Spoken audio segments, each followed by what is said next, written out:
Hey guys, how's it going? And thanks for coming. I'm Nick, and this is Real Life Money, where we talk about real life and money, because you know schools aren't. Don't forget to subscribe for more videos. I do have an Instagram account for some bonus content if you want to follow. So let's get started. So in this video, guys, it's going to be a longer one, but I'm going to be talking about how life has changed recently, and how school has definitely lied to us, in my opinion, and it's going to be a long one. I have a whole page on it. We're going into it. Now, this topic as a whole comes close to my heart because it's actually one of the main reasons why I started this YouTube channel. You know, the plan of, or path of success that school has laid out for us, you know, going to school, getting good grades, going to a good college, getting a good job, making a lot of money, and that's success.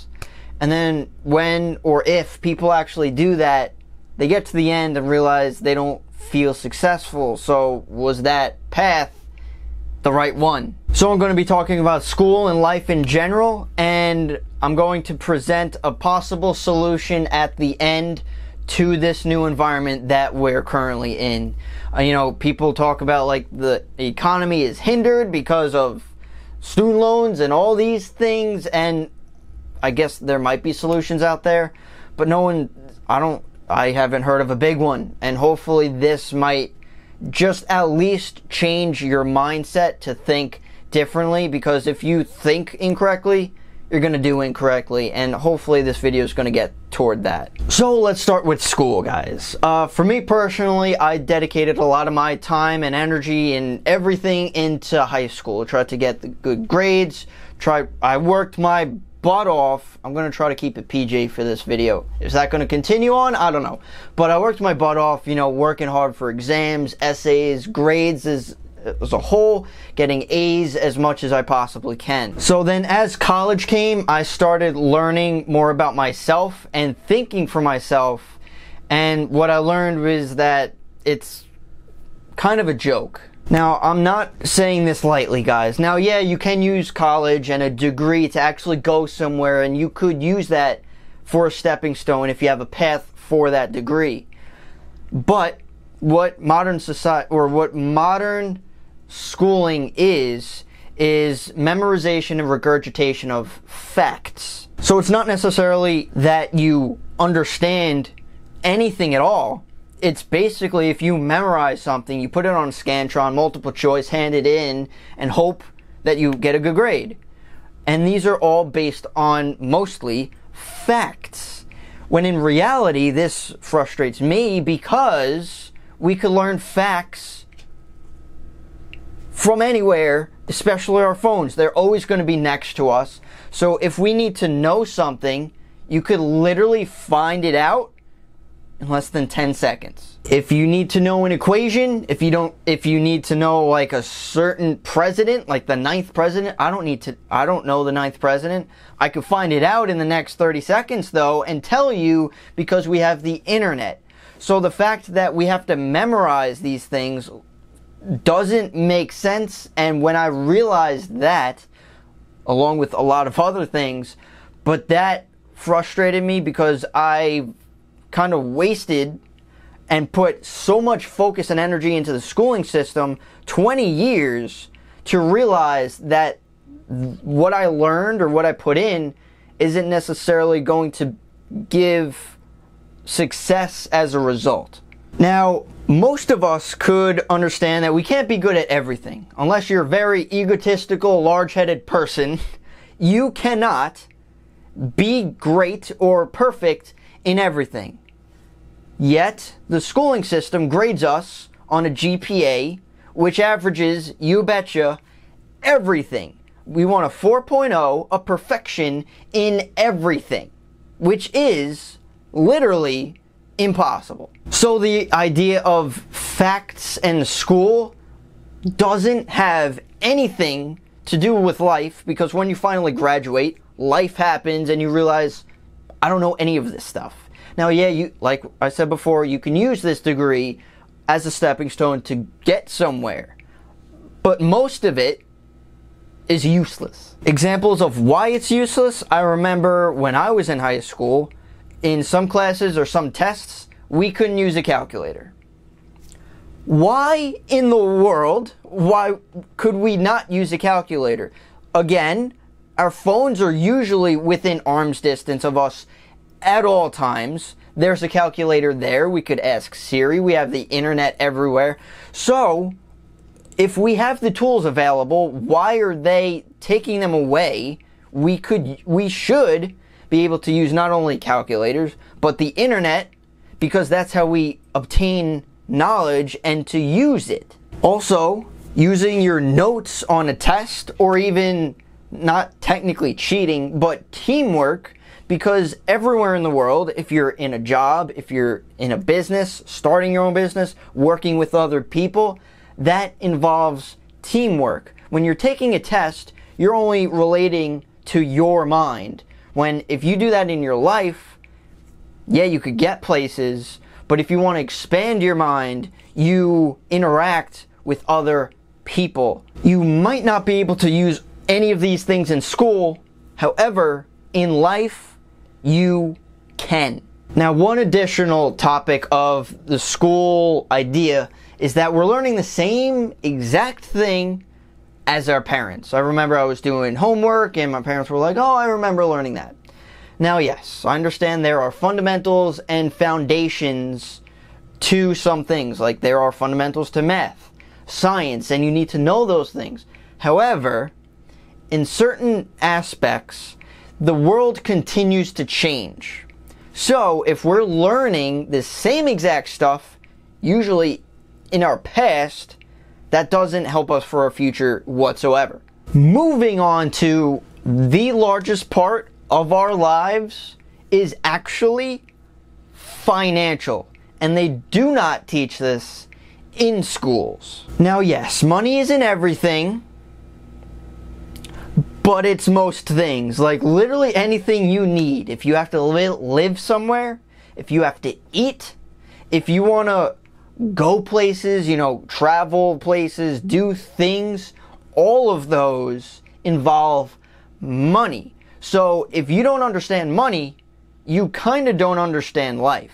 Now, they didn't teach this in schools, and for me personally, I went to school for finance and money and investing and that type of stuff. We did not learn personal finance. Yeah, we might have learned about investing and all that stuff. If you actually have money, how could you invest in that?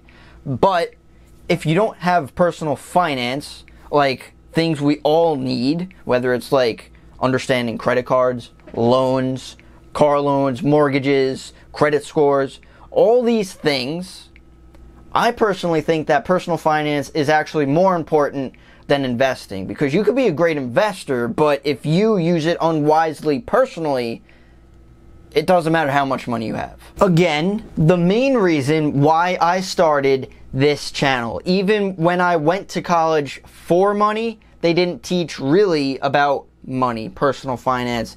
So if they're not going to teach it, and I could almost guarantee you they're not going to change the schooling system. So if they're not, I kind of decided to take it in my hands.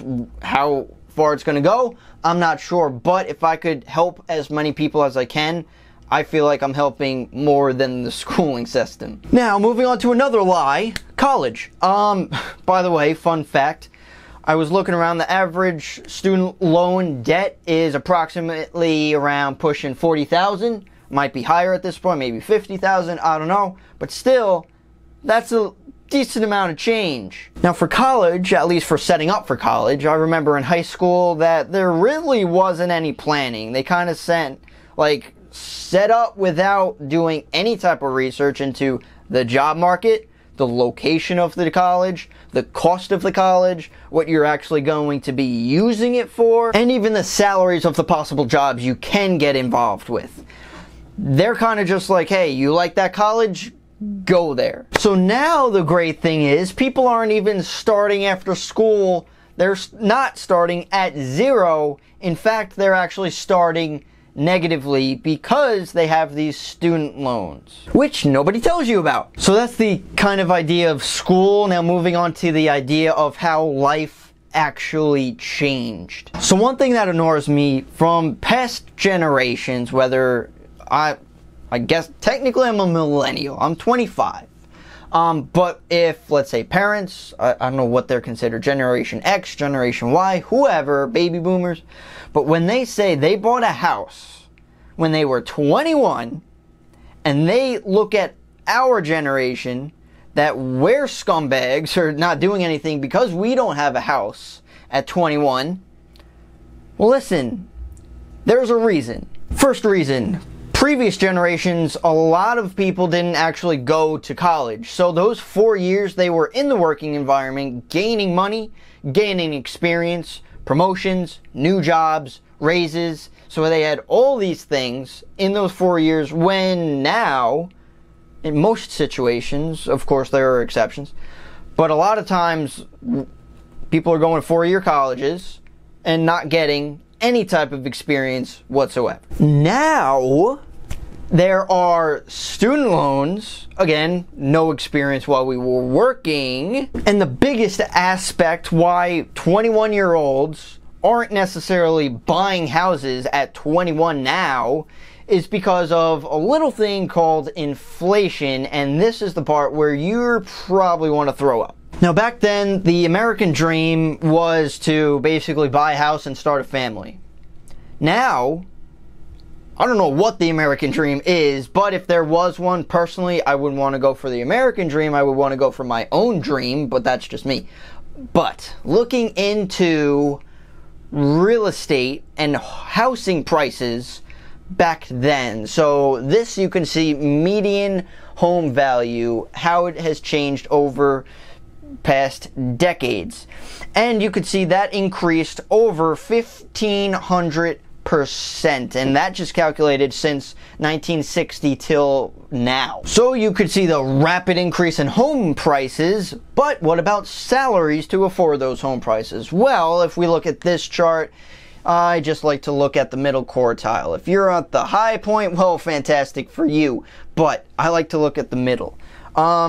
If you can see that the salaries haven't grown as drastically as housing prices since 1960. I calculated instead of 1,500% for housing prices, salaries went up only 400%. That means the housing prices has increased larger than our salaries by over 3 times. So no, grandparents, it is not the same currently because housing prices are more. You could even say car prices, every price is more, while salaries are slightly higher, but not as much higher. And including, we have more debt today, higher expenses, and there are just more factors to it. So yeah, the American dream has changed. Now first I want to talk about raises. People think raises are incredible. Now yeah, I would obviously rather get a raise than not get a raise. However, let's say an average raise of 3%, you get a raise and you think, hey, I'm better off, and you're able to spend more. Most likely people spend more. Well, inflation, that happens, like we just saw with the housing prices, car prices, and all that stuff. So inflation is averaged at 3%, but like we saw with those, is actually more than that. So with an increase of just 3% in your salary, you shouldn't be excited about that, because technically you're either keeping up with inflation or lagging behind certain aspects of the economy like houses. So a 3% raise, you shouldn't be going out spending that. You're technically staying the same. Now this leads to people or our youth living at home still. Yes, that's a big thing, and I want to go into that right now. Now this is where I present a possible solution for the current generation because of all these student loans. A massive amount. I could probably assume it's over $1 trillion. Actually, it might be pushing 1.5 trillion. It's not helping the argument, but this is what I wanted to tell you guys. Interestingly enough, one of my professors actually stated this, and I'm like, you know what, that kind of makes a lot of sense, and this thought re-emerged in my mind recently. But my professor said that instead of like going out buying a house, renting, or whatever, to actually stay at home. You see, I think society states that staying at home is a bad thing. Why?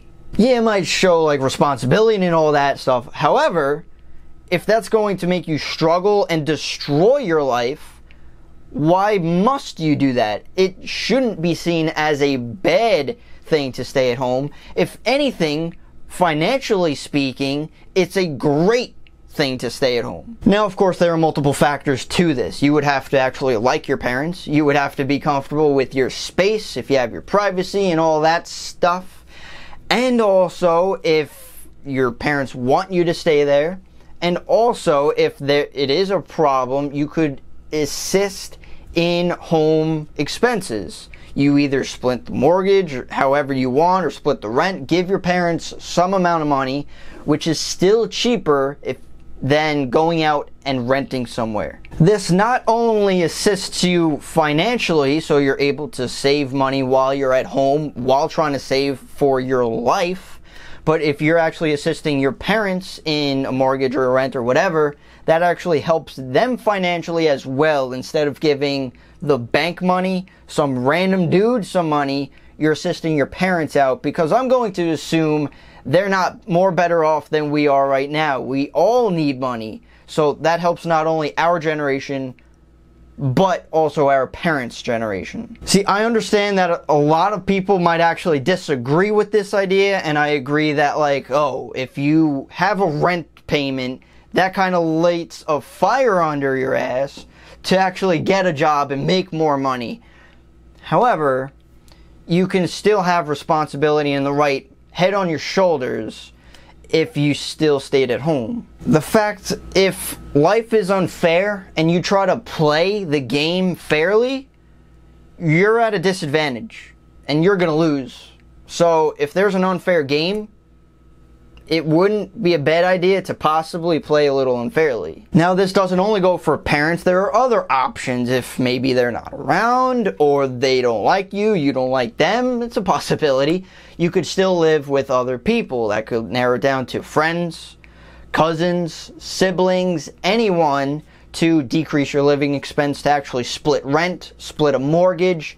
And I feel like that is a great way to go about these student loans, because that they take up such a huge amount of our income. And people are saying, oh, it's hindering the economy, these student loans. Yeah, so we kind of have to do something about that.